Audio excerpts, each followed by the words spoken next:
Maqaa Abbaa kan Ilmaa kan Hafuura Qulqulluu Waaqayyo tokkotti ni amannaa. Ameen. Waan hundumaan dursa Waaqayyo gooftichi gooftotaa, Waaqayyo mootichi moototaa, Waaqayyo hundumaa qabu, hundumaa gochuun ni danda'u. Guyyaa yaadannoo godaansa giiftii keenya dubaroo maaramii kanaan waan nu ga'eef galanni guddaan Waaqayyootiif haa ta'u. Egaa akka eeyyamaaf jaalala Waaqayyootti waa'ee godaansa giiftii keenya dubaroo maaramii tokko lama jennee hanga Waaqayyo nu eeyyametti walijjin barachuu yaalla. Egaa Waaqayyo gooftaan keenya ana dadhabaa kan ta'e mucaa isaatiif iccitii isaa fagaate naa dhiyeessee isa dhokate naa mul'isee arraba koorra naa kaa'ee akka isinitti dubbadhu, isiniif immoo laphee Liidiyaa dhaabanee akka nu barsiifatuuf eeyyama Waaqayyoo nuuf haa ta'u. Egaa Waaqayyo nu haa barsiisu. Mata dureen waa'ee godaansa giiftii keenyaa dubaroo maaramii kanaa ka'umsa godhannee ittiin waliin barannu Matsaafa Raajii Isaayaas boqonnaa 19 lakkoomsa 1-2 kan jiru bu'uura godhannee yookaan mata duree godhannee waliin baranna. Sagalichis akkana jedha: yaa Gibxii, Waaqayyoo duumessa ariifataa yaabbatee gara biyya keetii ni dhufa, Waaqa tolfamaa keessa immoo ni caccabsaa jedha. Egaa ka'umsi mata duree keenyaadhaa duumessa ariifataa kan jedhudhaan kaana jechaadha. Amaariffaan faxxaan daammana. Egaa jecha raajii waa'ee godaansa giiftii keenya dubaroo maaramiidhaan kan ol qabatu kana Waaqayyoo itti mul'iseefi jennaan kan raajaa Waaqayyoo Isaayaasidha. Egaa Waaqayyoo wanta boru hojjechuudhaaf jedhu tokko duraan dursa raajota kaasee raajii dubbachiisa. Fakkeenya isaan akka isaan dubbatan taasisa malee akka bishaan tabbarraa dhangala'u akka keessummaa tasa dhufu akkasumaan kan godhu miti. Kanaafuu waa'ee fayyina dhala namaadhaaf kan ta'u kakuu haaraatti kan hojjetamuudhaaf jiran hundasaa duraan dursa Waaqayyoo raajota kaasee raajii raajaniiru, fakkeenyaan fakkeessanii dubbataniiru. Kanaafuu haalli amma raajaan kun dubbate waa'ee godaansa giiftii keenya dubaroo maaramii wajjin kan ol qabatudha, kan ilaallatudha jechaadha. Egaa kana keessatti yeroo gara icciitisaatti hiikuudhaaf deemnu kitaaba qulqulluu keessatti jechi waa'ee biyya Gibxii haasa'u si'a 322 ol barraa'ee jira. Jechi duumessa jedhu immoo si'a 151 barreeffamee jira. Egaa asirratti kan ilaallu Waaqayyoo duumessa ariifataa yaabbatee gara biyya keetti dhufa yeroo jedhu Waaqayyoo inni jedhame gooftaa Yesuus Kiristoosidha. Raajonni kakuu moofaa keessatti, kakuu haaraa keessatti Yesuus Kiristoos ilma Waaqayyoo ta'ee dhufee akka inni fayyina dhala namaa dubbatu iddoo baay'eetti Waaqayyo jedhanii kan isaan raajan san kakuu haaraa keessatti gooftaa Yesuus Kiristoos ta'ee yommuu mul'atu iddoo baay'eetti argamee jira. Haaluma kanaan duumessa kan jedhamte immoo giiftii keenya dubaroo maaramiidha. Egaa waa'ee duumessaa ilaalchisee kitaaba qulqulluu keessatti si'a 151 ol barraa'ee jira isiniin jedheetan jira. Egaa kanneen keessaa baay'eensaa waa'ee giiftii keenya dubaroo maaramii ilaallata. Egaa duumessa malee bokkaan hin roobu, duumessa jiraannaan bokkaan jira.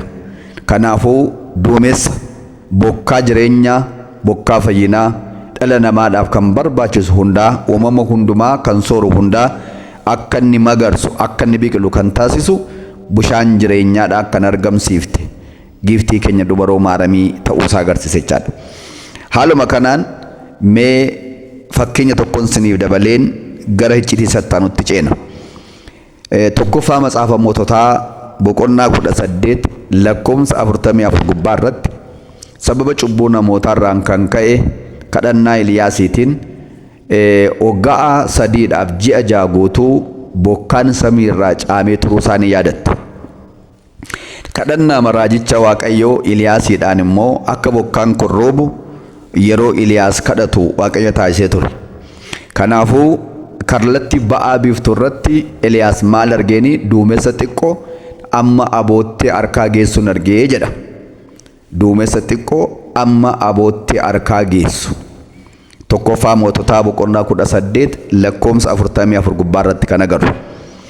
Egaa kunoo bokkaa guddaan addunyaa mara waggaa sadiif ji'a ja'a guutuu ongeen caamsaan kan badduu baasee ture amma bokkaan addunyaa hundumaa ol ga'u roobuudhaaf jira jedhee Eliyaas yeroo inni Akaabitti dubbatu ni agarra jechaadha. Kanaafuu isa kaan keessa naqu amma iccitiin kun amma waggaa sadiif ji'a ja'a bokkaan lafarraa caamee ture jechuun ijoolleen Addaamiif Addaam sababa cubbuu isaan godhaniin waggaa 5,500 ongeen yookaan cubbuun dhala namaa mo'achuusaa dhala namaa rukutuusaa kan agarsiisudha. Duumessi kallattii ba'aa biiftuun argamte xiqqoo kan jedhamte dubaroo Maaramiidha. Bokkaan isheerraa argamee ongee waggaa sadiif ji'a ja'a ture kan ammoo jiisee akka inni magarsu taasise immoo gooftaa Yesuus Kiristoos jechaadha. Kanaafuu waggaa sadiidhaaf ji'a ja'a waan nyaatan dhabanii waan dhugan dhabanii namoonni rakkachaa turan maal argataniiru jechaadha. Bishaan jireenyaa san argatanii magarsaniiru. Egaa abbootiin kana yeroo andimtaadhanii kan maal jedhanii bokkaan sun gaafa roobu jalqabasaa ganama facaasanii sa'aatii 3tti biqilee bishaatee makaratan. Kan waggaa lammaffaadhaa ja'atti facaasanii 9tti bishaatee makaratan. Kan waggaa sadaffaadhaa 9tti facaasanii sa'aatii 12 gaafa ta'u makaratanii hin haammatanii nyaatani. Egaa sa'aatii ishee ji'a ja'a immoo baadhatee taa'ee jedha. Egaa kanaafuu maatiiwwan Waaqayyoo gabaabaadhumatti duumessa xiqqoo bokkaa guddaa baattu jechuun qaama xiqqoo taateetu jirtu. Mucaa durbaa waggaa 15 taateetu jirtu. Waaqayyo addunyaa kana kan uume, addunyaa kana barruusaa keessatti akkamitti kan baatu Waaqayyoon kan deesse. Inni immoo bishaan jireenyaa, nyaata jireenyaa dhala namaaf kan kenne, kan baatte biyya Gibxitti godaante ta'uusaa ibsaa jechaadha. Egaa raajaan Waaqayyo Isaayaas hafuura qulqulluun itti mul'isee Waaqayyo duumessarra taa'ee, duumessa xiqqoorra taa'ee, duumessa ariifataa taa'ee gara biyya kee dhufa yeroo jedhu Gooftaan Yesuus Kiristoos mootichi moototaa Waaqayyo hundumaa qabu dubaroo Maaramii filatee isheerraa nama ta'e kan namni hojjetu cubburraa kan hafe hundaa hojjetee dhala namaa fayyisuudhaaf gara biyya lafaa kana dhufee dhala namaa fayyisuusaa kan agarsiisu jechaadha. Egaa amma immoo maaliif Gibxi immoo filatamte? Biyyi biraa maaf filatamne? Gibxi maaliif filatamte? Waa'ee Gibxii kana durumaan dursee wanti fakkeeffamee jira. Kan fakkeeffame keessaa gaggabaabsee yoon isinitti hime seera uumamaa boqonnaa 12 lakkoomsa 10 gubbaa irratti abbaan keenya Abrahaam sababa beelaadhaa Gibxitti godaanuun caafamee jira. Sababa maali? Sababa beelaa, sababa qoonqoo, sababa nyaataa achitti godaanuusaa jira. Karaa adda biraa seera uumamaa boqonnaa 37 lakkoomsa 12 irratti obboloonni isaa Yoosefiin biyya Gibxitti gurguramuusaa kaa'amee jira. Karaa adda biraa seera uumamaa boqonnaa 41 lakkoomsa 37 irratti obboloonni isaa kun biyya Gibxitti gurguratan malee inni immoo achitti mootii ta'ee muudamuusaa kaa'ee jira. Dhumarratti seera uumamaa boqonnaa 46 lakkoomsa 1 seera bo'uu 1 irratti gaafa kaafnee ilaallu Yaaqoobii fi ijoollonni isaa sababa Yoosef Gibxitti gadi bu'ee biyya Gibxitti gadi bu'anii waggaa 430 jiraachaa turuu isaanii kaa'amee jira jechaadha. Egaa waan hubachuu qabdan jarri kun maaliif achi gadi bu'an? Sababa qoonqoo, sababa nyaataa jechaadha. Akkuma kana abbootiin kana gaafa hiikan Gibxi fakkeenya Si'ooliiti. Addaamii fi ijoolleen Addaam Si'oolitti gadi bu'uu isaanii sababa karaa nama tokkodha kan agarsiisa iccitiinsa. Karaa adda biraa immoo waggaa 430 garbummaan jiraachuun isaa maal agarsiisa? Waggaa 5,500 ijoolleen Addaam Si'ool keessa rakkachaa turuu isaanii. Egaa Waaqayyo karaa nama tokkodha immoo isaaniin falmatee achi keessa akkuma isaan ba'an akka ta'e karaa Musee akka achi ba'an immoo ta'e. Akkuma kana karaa gooftaa keenya Yesuus Kiristoos dubaroo Maaramiirraa dhufee dhalatee immoo ijoollee Addaamiif Addaamiin fayyisee ganatatti deebisaa agarsiisa. Kanaafuu fakkeenya kana jira waan ta'eef fakkeenya kana dhugoomsuudhaaf jedheeti jechaadha. Tokkos raajii raajame sana dhugoomsuudhaaf jedheeti. Raajiin raajame maaliin?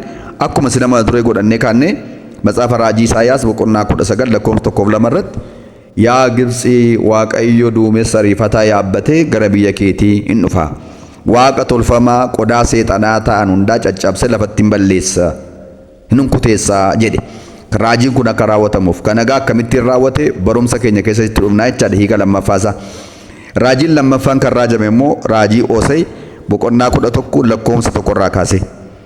Matsaafa raajii Osee boqonnaa 11 tokkorraa kaasee maal jedha? Waaqayyo jedha ani mucaa koo Gibxiitiin waamee jedhee jedha.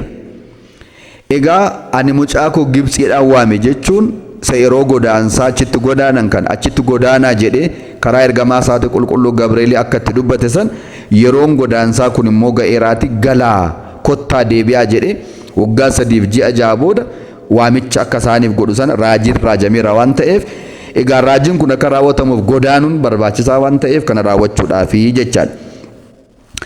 Yeroon godaansaa giftiin keenya dubaroo Maaramiin gooftaa keenya baatteetti godaante kan inni yaadatamu fulbaana 26dha.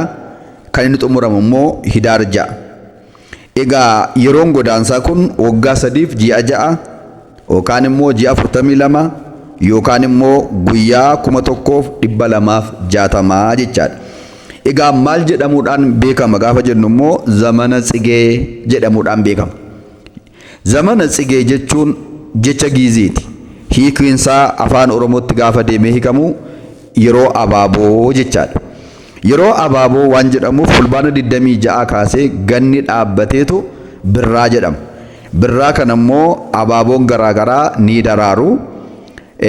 Yeroo gannaa keessa hin dukkanaa'a, dhoqqeedha, laaqiidha, lafti guutuudha, irraan bokkaadha, jalaan jiidha. Adeemuun namaa hin mijatu. Karaa adda biraa wanti facaasan hundumtuu baala duwwaadha. Fureen hin jiru. Kanaaf yeroon kun darbee amma gaa birraan bari'e gaafa jedhu abaaboon mul'atan gaafa jedhu maaltu argame jechaadha gaa abdiin dhala namaatti horame.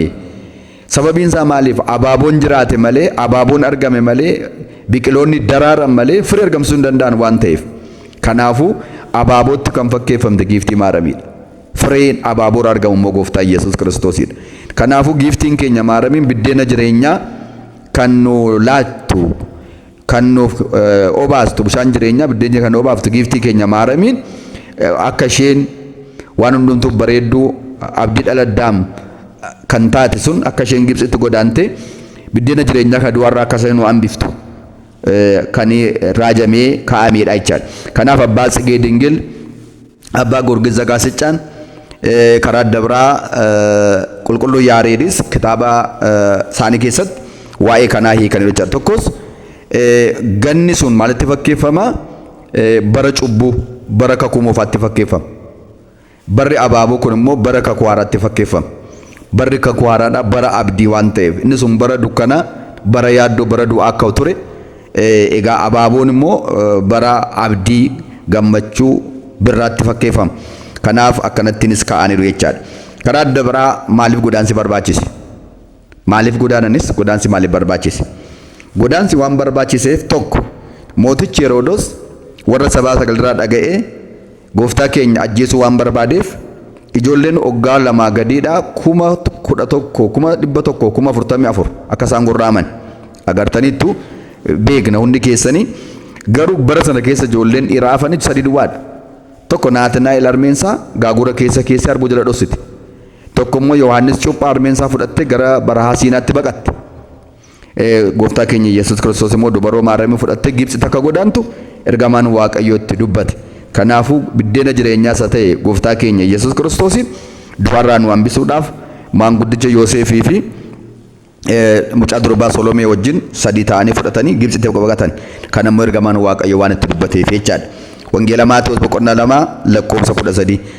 Inni kan biraa tokkos waan isaan godhaniif gennata keessaa kan godaane kan ari'atame Addaamiif Hewaaniin ijoollee isaanii godaanee gennatatti immoo nu deebisuudhaaf.